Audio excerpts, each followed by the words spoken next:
The other great thing with this, you can stream audio. So if we go to iTunes, we'll see there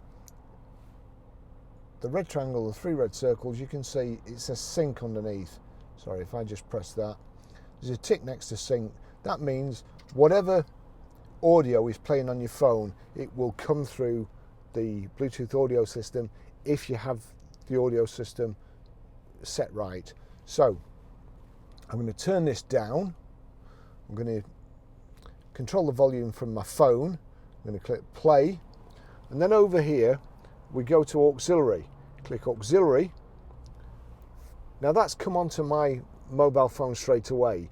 Sometimes you'll have a choice. For instance, if you've got anything connected to the USB here or the auxiliary, then you may have to press that auxiliary button 2 or 3 times until you come to your phone. I will now turn this up.